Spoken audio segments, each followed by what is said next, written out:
Certainly focus on your fruits. Try to eat a variety of fruit. Choose fresh, frozen, canned, or dried, but go easy on your fruit juices. The fiber is in the fresh fruit and locked in the skin too. Whole grain foods include the following except oatmeal, whole wheat bread, white rice, or popcorn. That would be correct. Always, if you can, try to switch over from cooking white rice to brown rice. Just overall, if you think more brown rice, whole wheat pasta noodles, certainly this company, the Hudson Mills, Prince Healthy Harvest, they have some good tasting whole grain or even the wheat blend types of noodles. Trying to get more whole grain or whole wheat bread. Remember, when you're picking up a loaf of bread, you don't want the words enriched on the ingredients. You want those first ingredients to say whole wheat or whole grain. Trying to eat more of a whole grain breakfast cereal, incorporating barley or quinoa. And again, just try to get as much white out of your diet as you can. Certainly, the other key with all of this is it adds in filling up, it helps to fill you up on fiber, which is the indigestible material in plant foods, also known as roughage. So it works by adding bulk, which helps keep our other foods moving through our digestive system. So again, the health benefits of a high fiber diet certainly helps with your colon, helps to reduce the risk of colon cancer. It's been associated with lowering the risk of heart disease, managing diabetes, and certainly helping you to control your body weight. So, and it's really not that difficult when you think about it. If you tried to aim for somewhere between 25 to 38 grams of fiber a day, I've just listed some examples there of how easily it can be to get your fiber in.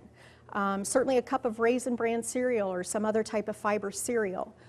You can easily get in 7 grams in a cup. Certainly your fruits and vegetables, and even popcorn. In 1 cup of popcorn, there's 1 gram of fiber.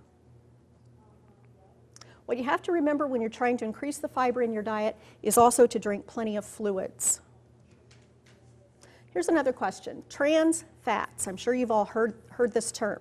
These are fats that come from genetically engineered sources, partially hydrogenated vegetable oils, a heart-healthy fat, or liquid at room temperature. They are the partially hydrogenated vegetable oils. Don't these look appealing? Does everybody know what these are? All these cheese curls, yep. So less healthy fats hide in our foods, which we designate them as disease-promoting or pro-inflammatory fats. That would be more of the saturated fats, the high-fat animal products, such as butter, whole milk, dark poultry meat. The trans fats, the reason why they're not so great is because they act like saturated fats in our body. And when you pick up convenience type foods in that, they're often in your snack and convenience type foods.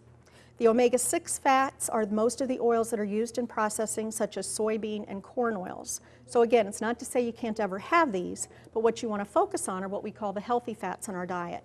That would be the anti-inflammatory fats or the disease-fighting. These would include your monounsaturated fats. Certainly we encourage people to cook with olive oil and canola oil. Also includes safflower oil, olives, avocado, so if you like guacamole, and nuts and nut butters and seeds. Also the omega-3 fats, which are in your more fatty fish such as salmon, tuna, mackerel, herring, flaxseed, if you're familiar with actual flaxseed, and actually when you do purchase this, if you just use it in a seed form, all the nutrition is locked inside the seed. So if you buy it this way, you need to grind it like in a little coffee grinder. Otherwise, an easier way to do is to just buy it already ground or milled.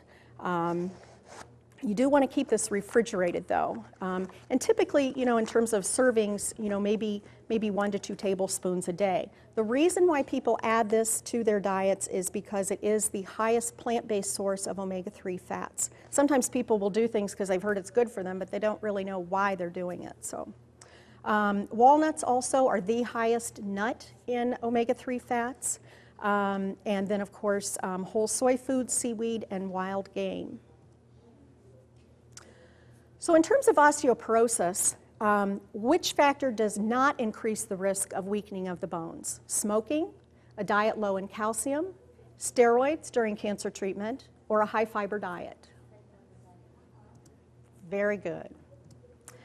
So to reduce your risk, certainly trying to get calcium and vitamin D in your diet, somewhere at least between 1,000 and 1,500 milligrams a day would be recommended.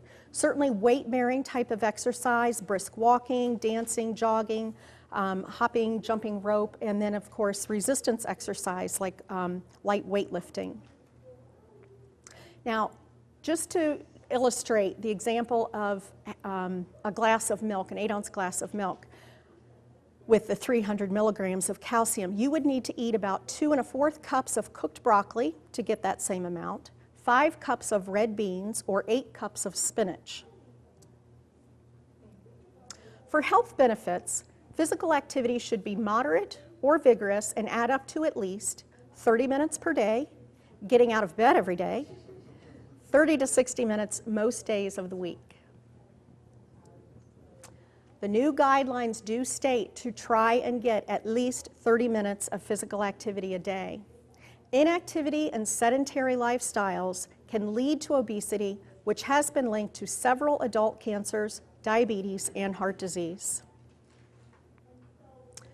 Certainly the benefits of physical activity: it can increase your energy, gives you more energy, it improves your mood, boosts your self-esteem, helps to stimulate your immune system, helps to reduce symptoms of pain, diarrhea, and constipation.